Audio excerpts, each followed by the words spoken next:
Hi everyone, it's Brant. I'm back to do our recitation lab 17. Today we're looking at AJAX or Asynchronous JavaScript um, and XML technically. Um, so this lab will actually have an assignment associated with it. The goal is for you to learn about AJAX, which I think is actually really important, and I think it's pretty cool. To me, it's more exciting than Fuel and stuff because a lot of new applications run with AJAX-based approaches. So basically, what AJAX is asynchronous JavaScript and XML. Now, more commonly these days, it's actually asynchronous JavaScript and JSON. And JSON, for those of you who are still learning JavaScript, stands for JavaScript Object Notation. And the idea is it's just another way of specifying data. This is a terrible example. I don't. Okay, here we go. Go to the JSON introductions on W3 schools. So here we have this kind of structure of curly brace, key value, key value, key value, right? Which is different than the XML type thing that you may have seen before. So this is a pretty common way of specifying data nowadays. And what's cool about JSON is that it's natively parsed by JavaScript really well. So what the best way to describe it is to maybe show you an example. So let's go into this inspect and see if we can do something here. Let's say we have a console. Okay, it doesn't look clear. So let's say we create a variable. Let A be our variable. So A is going to be an object with a name, Brant, and a description, hello world. Okay, so this is our JSON object. So now, what we should be able to see if we do a.name or a.description is these are now properties of this A object. So what this gives us is JavaScript is pretty a very powerful way of specifying stuff. And so we have braces denote objects, like curly braces denote objects, and square braces denote arrays. So we could have let A equals, we have an array of names, right? We could have Brant, Robert, so we have two names in here, and then description, and description can be another object where it has contents, hello world, and it has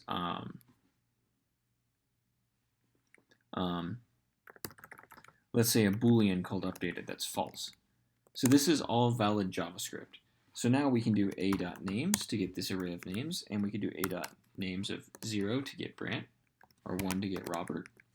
We could do a.description, and that gives us this other object, .contents, and that gives us a string, or updated, which gives us a, updated, which gives us a boolean. So it's this native text way of specifying stuff, right? We have a value 1.0, a dot description dot value gives us 1. So it's this nested data, kind of like this, and it's very, very powerful. So we're going to be using JavaScript object notation in this lab. There is an assignment for this lab. It's very quick, and you should be able to do it very easily if you understand JSON. So let's go ahead and move on to the technologies we're using. So like I talked about HTML, JavaScript, and jQuery, CSS. We're using JSON, and this example that we're going to be looking at also uses Bootstrap. And then the other thing that we need to talk about is what an API is. So we're using, for the example, we're using an API. An API stands for Application Programmer Interface. And essentially, programs like, so here's the dog.ceo dog API. So this API feeds you random images of dogs. So what it is this URL, right? And if you go to this URL, right, it gives you this JSON response. So a message, which is basically a link to this image. So if we were to copy and paste this link in here, now you can see there's this like V looking thing, and that's because they're doing escape characters. So we're going to have to go http / get rid of all these Oh, these should all be forward slashes, that's why.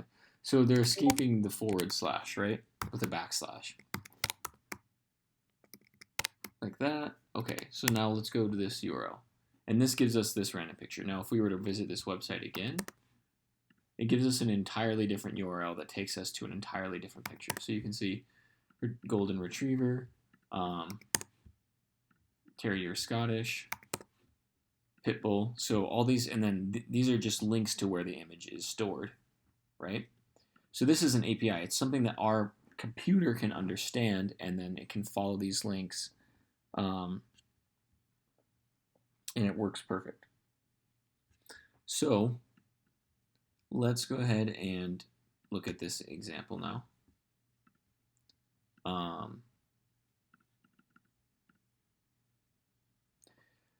So I'm going to open this example link, and so here is our example for today. So this is our random dog fetch application. So every time you click this button, the page is not refreshing, as you can see. If we refresh the page, we'll go back to one image. So what's happening is every time we click this button, it's going to the API, it's requesting, and it's getting the image, and then it's creating a new one of these cards and loading it. So let's go ahead and look at the source for this. So if you want to inspect the source, also you can see that I didn't do the sizing very well, so it just gets scrunched. Source. Let's look at the JavaScript. So here we have our HTML first.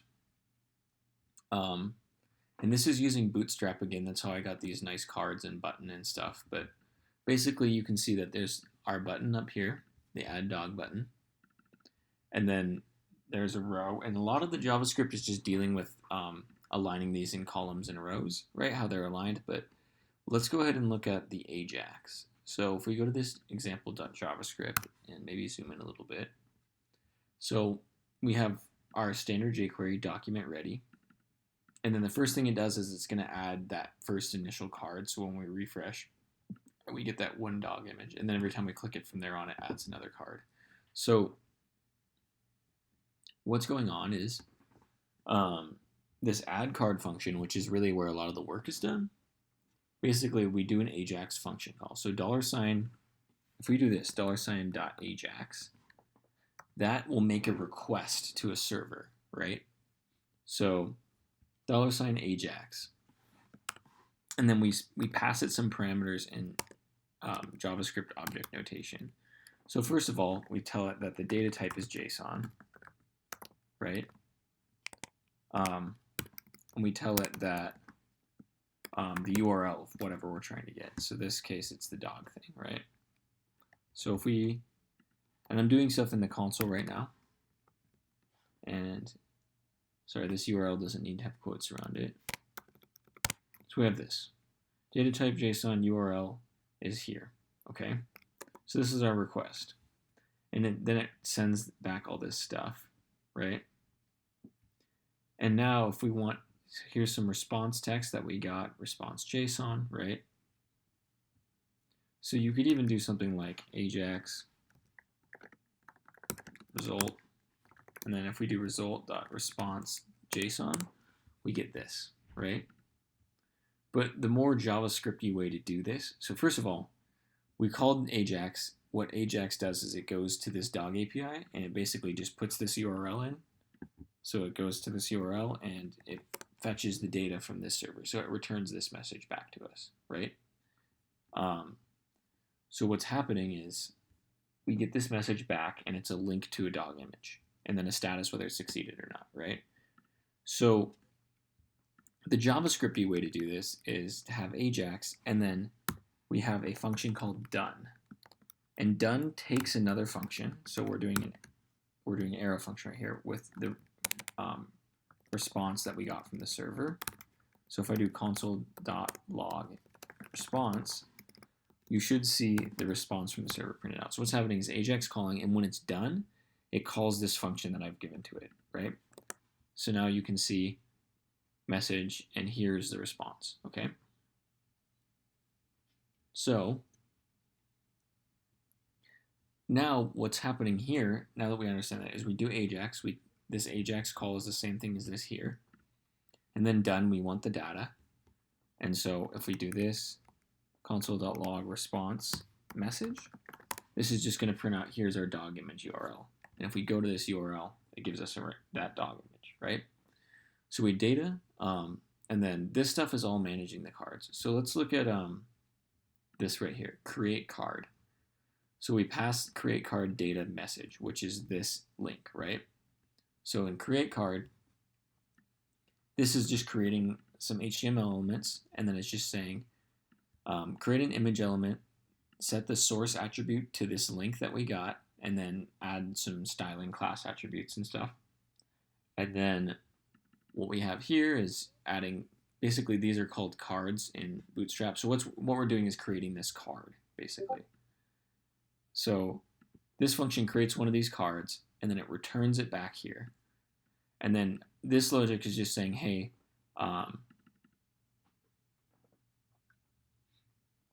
first of all, each one of these cards is in a column, which columns are a Bootstrap thing that you don't fully need to understand. But see how if we keep adding this, right? If we look here, we have this div row, right? Now, if I click this again, it's going to create a new row with one column, and then it's adding a column, adding a column, adding a column. Now we've reached, so the maximum size is 12, so we have columns of size 3.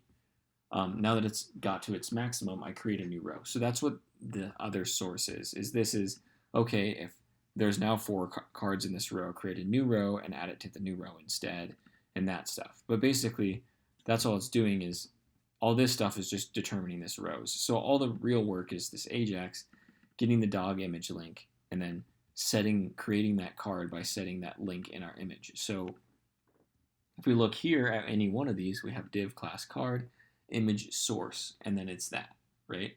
So if let's refresh. So we're back to one image, right? So we've got this picture here, and then we go to look at this div, and inside of this div, there's a card, which is this, and then the card has an image in it, which is this picture, and then it has a body, and that body just has some text. So every time we click this button, it creates a whole new one of these divs with a card and everything inside of it, right? So that's why there's so much random code creating elements here in this source, right? But overall, what you need to understand is this AJAX part that does a query to this API. So what we're doing now is, now that you've seen this example and kind of how it works, what I want you all to try and do is, I want you all to try and implement, so if you download these source files here, this is Bitcoin fetch application, right? So it looks like this.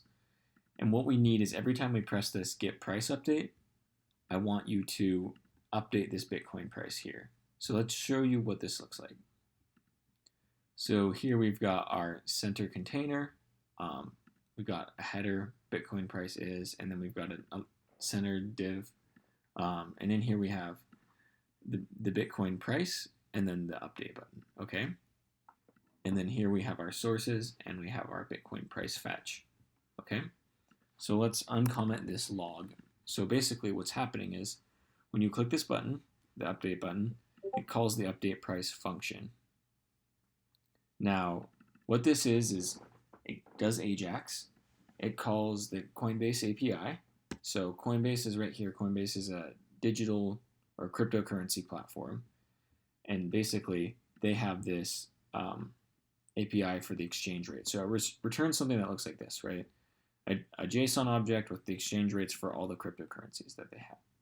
So if we look at the AJAX, I've set it up for you. So the data type we're getting back is JSON, right? It looks like this. And then the URL is the URL of this Coinbase V2 exchange rates. So if we were to go to this URL, for example, let's say we were to go to this. Now on my Mac, it does something kind of weird. It's not what you would expect, but it downloads the response for whatever reason. But this response is the JSON that we'd be getting back, which is this info. So what we do is the update price is called when we click this button, okay? We do our AJAX request to the Coinbase API, and we get a response. And then right now we have a log, and then we're just updating the price. So if you go back, it starts at 0 rate. So I've hard-coded the price to 123, and then we're using jQuery to update this element right here. but I'm also logging the response data that we've got back from the API. Okay, so here in the log, you can see this is the JSON that's returned from Coinbase. It looks currency, and then we've got rates, and inside of rates, we've got all the exchange rates for US dollar to these various cryptocurrencies, okay? So what you need to do is in this response.data, I want you to find the Bitcoin exchange rate, right, and set it to this Bitcoin price, and then that will update it to the new price of Bitcoin. Does that make sense? So it's going to be some tiny number. So if we look in here, Bitcoin is BTC. So when you click this button, it should update it to the current Bitcoin exchange, which is 0.00013633368833, whatever Bitcoin. So $1 gets you that many Bitcoin. So I want you to update this price in here. So the done function gets some response data. You're gonna set the price here, and then you're gonna and then this jQuery is gonna update it right here. If it fails, so for some reason, if this API goes down, if it fails, the .fail function is called, and this does an alert, failed to get Bitcoin exchange rates, and then it'll set the price to. So let's say we did something like this, right? So this is not a valid URL. So let's say that we now get price update. I don't know what's happening. Oh, I don't think we can change the JavaScript live, can we? Well, let's try. 404 error. So I don't know why the fail's not being called, but it should be getting called. Anyways, what really matters is that you set this price and you update it properly, okay? So I'm gonna let you guys do that as a challenge, and then you will submit the link to your app on your local HTML when you're done, and I will grade those for this lab. So basically it's a pretty quick lab, but it's really important to see how you can actually update a page without having to reload it, right? So you can change elements in the page without having to reload it. You can go fetch data, you can fetch images, you can fetch videos, you can fetch the price of Bitcoin. As long as it can be encoded in JSON, you can fetch it. So once you're done, like I said, submit the link to your Bitcoin fetch application, and I will grade all of you. So thank you so much for watching, and I appreciate your time, and I hope that class is going well for you guys. I do miss seeing you. But if you have any questions, of course, I'll be on Slack, as always. So thank you all, and I'll talk to you soon.